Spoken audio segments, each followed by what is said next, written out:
The New York Knicks have found a diamond in the rough with the 58th overall pick in the 2024 NBA draft in Ariel Hukporti out of Germany.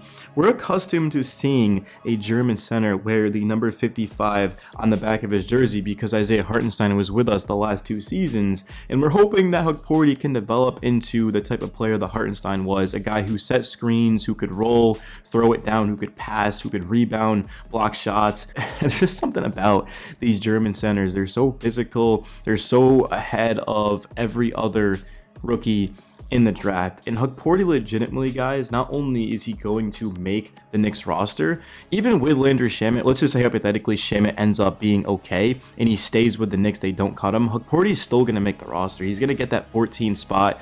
The Knicks can have up to 15, they need at minimum 14.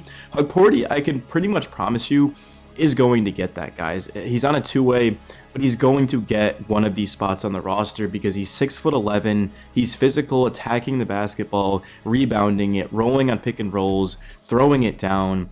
He's strong. He's just a lot farther ahead than a lot of rookies in this class because of his experience playing in Germany.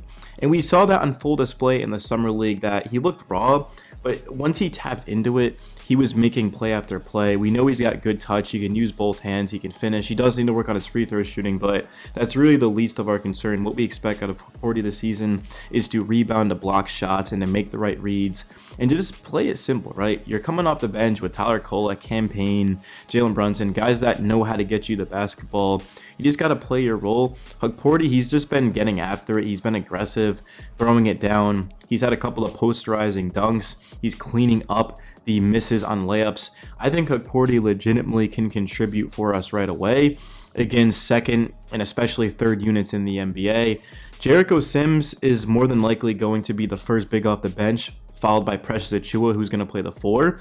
But if Hukporti can continue to play like this, I do think Tibbs is going to have to look at him because he's just a better defender than Jericho Sims, right? Sims can rebound, he can dunk, he can get putbacks, he can set screens because he's massive, but he's not in the right positioning. It seems like 90% of the time. He was one of the worst defenders statistically in basketball last season. And if you look at Hukporti, if you compare his numbers of 5 points on 70% shooting and 3.7 boards, that would expand to 12.2 points and 9 rebounds per 36 minutes. Now, Hukporti's not going to play certainly 36 minutes, but it just goes to show that when he's out there, he's producing at a very high level.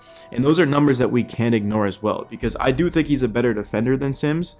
He does not have the experience. I mean, Sims has been in the league for a while now to this point. But there's just something about Hukporti where if he can develop and he can get some minutes, I think he could end up becoming something special, right? He's just too good to keep down in the G League. He's just too good to not play as well, right? I don't want to keep Kolek and Hukporti on our roster, on our bench, to just sit them and not let them play. To that point, they might as well be in the G League. But they've got to see run. They've got to play. I know historically Tibbs does not play rookies. I think the one guy that comes to my mind was IQ. Certainly earned the right to play over Alec Burks just because he was so damn good.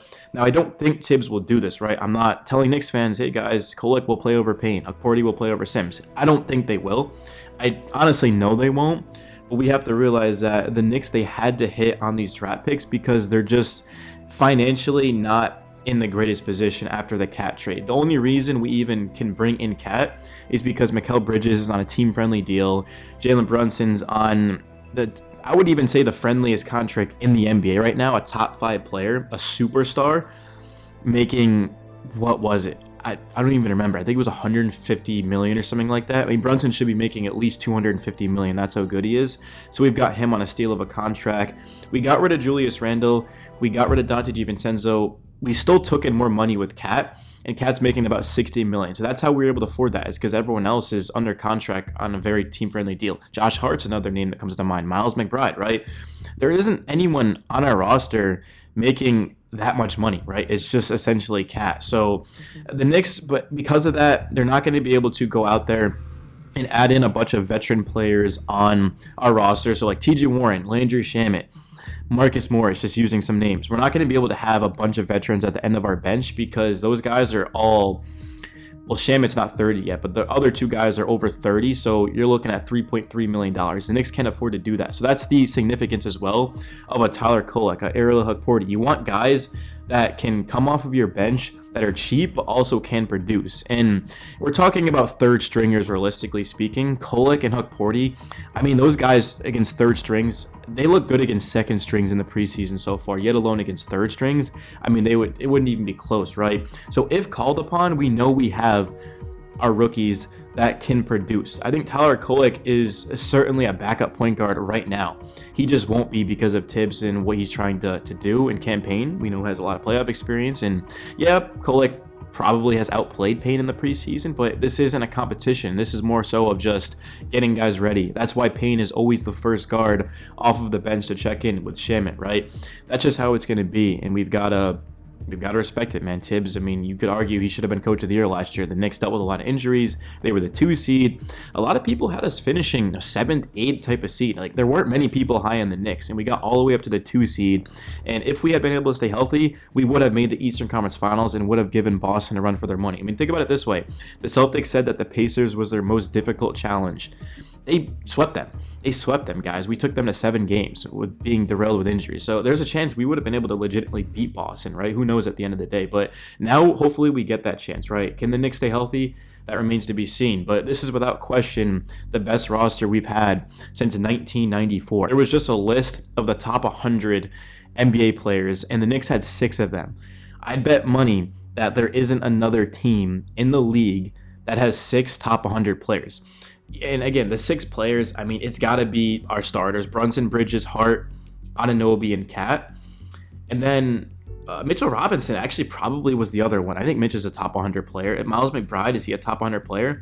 I'd have to look at the list, but I mean, McBride and Mitchell Robinson make a strong case for that, guys. We have a lot of talent on this roster. It's just we have to be very, very realistic with our early season expectations because we might not get off to the best start. Yeah, guys, we definitely have to be realistic with our expectations early on because you have 2 new starters in Bridges and Cat. They've had preseason run together, but it's going to take time. A lot of teams around the league are bringing back the same starting 5 with years of experience, so we're going to have to get up to speed. Anunoby, it's his first full season.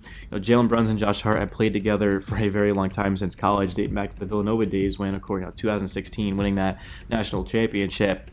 But really, it's just going to be the start of the season where you expect some bumps and bruises, but eventually, like back in January, for example, when the Knicks got hot and had maybe their best month in Knicks history, eventually they'll get to that point. And this is just such a talented team. It fits well together. Spacing the floor, right? Everyone on our team outside of Josh Hart is a very good 3-point shooter, and even Hart himself stepped up in the playoffs when it mattered most and knocked down about 37-38% of his threes.